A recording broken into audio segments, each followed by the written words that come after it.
तो देखो दूसरा sp3d एग्जाम्पल लेते हैं, क्या PCl5 का एग्जाम्पल लेते हैं।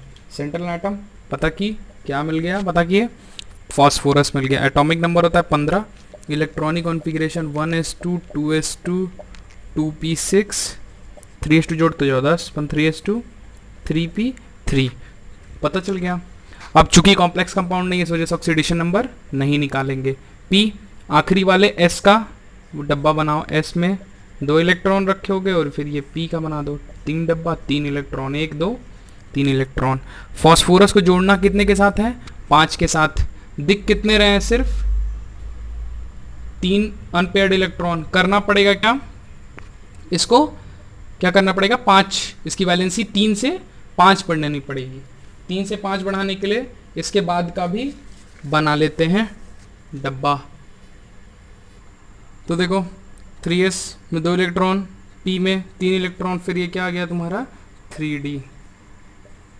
देखो तुम बोलते हो सर भरता तो पहले 4s है लेकिन 3d के डब्बे को क्यों बनाया गया है, क्योंकि 3p के बाद आता 3d ही है। अगर इलेक्ट्रॉन जैसे 3 है, अगर मान लो ये पूरे के पूरे भर जाते, मान लो 6 भर जाते, 7वें को अगर डालना रहता तो हम 4s में ही डालते, 4s में ही डालते।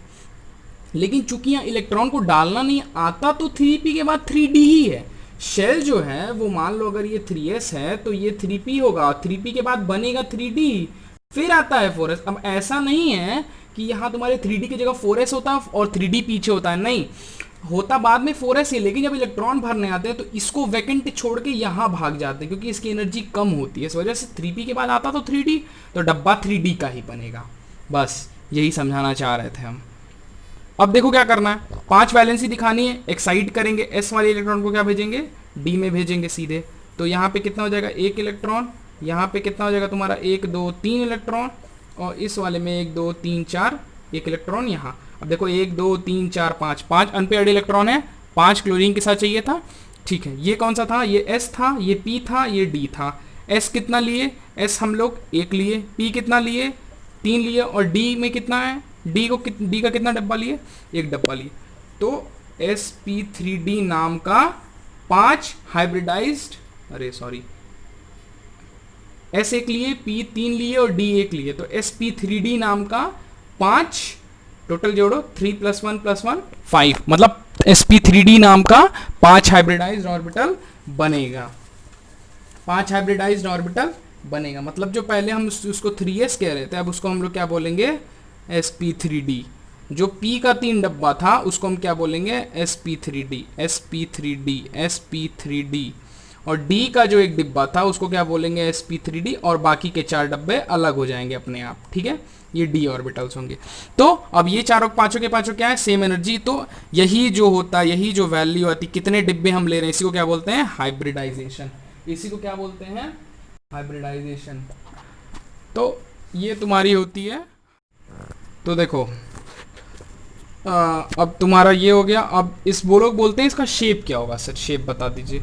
शेप इसका होता है ट्राइगोनल बाइपिरामिडल।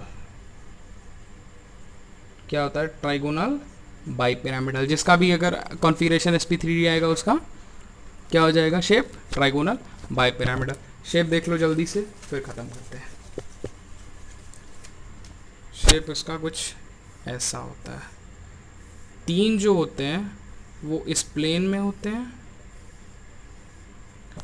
और 2 जो होते हैं वो यहाँ से ऊपर होते हैं। मतलब इन दोनों लाल के बीच में 180 डिग्री का एंगल होता है, लाल वाले लोब के बीच में। ये ब्लू वाले जो लोब्स हैं इनके बीच का जो एंगल होता है 120 होता है, और लाल का ब्लू वाले से क्या होता है 90 डिग्री का एंगल होता है। समझ रहे हो, ऐसे होते हैं। लाल वाला ऐसे होता है, नीला वाला इस प्लेन में होता है, लाल वाला इस प्लेन में होता है, ठीक है। तो 2 लाल होते हैं, एक ये नीचे का ये वाला, एक लाल एक ऊपर, तो ये दोनों 180, और देखो ब्लू वाले से कितना है 90 डिग्री, वही ब्लू वाले से 90 डिग्री दिखा दिए। और 2 ब्लू वाले 3, अगर 3 है 360 को 3 से डिवाइड करो 120 का ही तो एंगल बनेगा। तो इसको क्या बोलते हैं हम लोग, ट्राइगोनल बाइपिरामिडल। चलो तब खत्म करते हैं। CL5 में बॉन्ड्स भी थोड़ा समझ लो, कभी कभार पूछ दिया जाता है।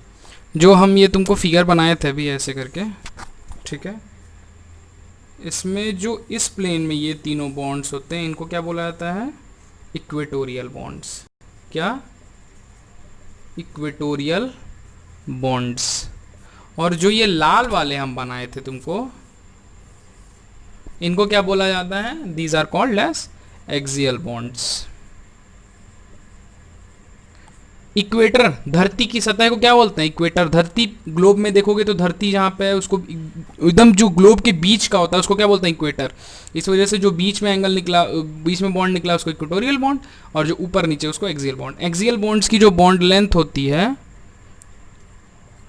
बॉन्ड लेंथ नीचे लिख दो, एक्सियल की ज़्यादा होती है बॉन्ड लेंथ ऑफ इक्वेटोरियल से। ऐसा क्यों होता है? क्यों? क्योंकि देखो नीचे 3 इक्वेटोरियल बॉन्ड है, तो जो ये ऊपर का लाल वाला जो बॉन्ड होता है, जो ये एक्सियल बॉन्ड होता है, 3 ब्लू वाले मार्कर्स हैं। मतलब एक ये है, एक ये है, और एक ऐसे मान लो ये चीज़ें हैं, बीच में ये है, और तुम्हारे 3 क्या हैं? जो है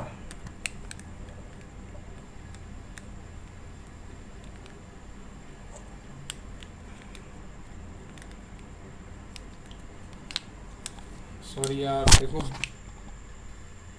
क्यों होता है, देखो बन नहीं रहा था यार पेन से।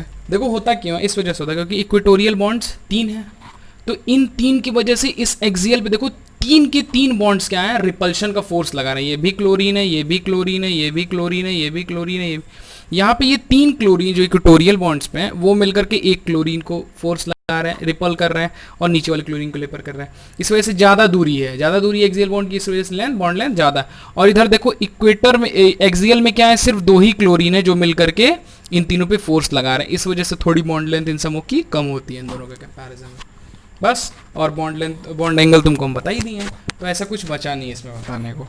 ठीक है, तो अब बंद करते हैं।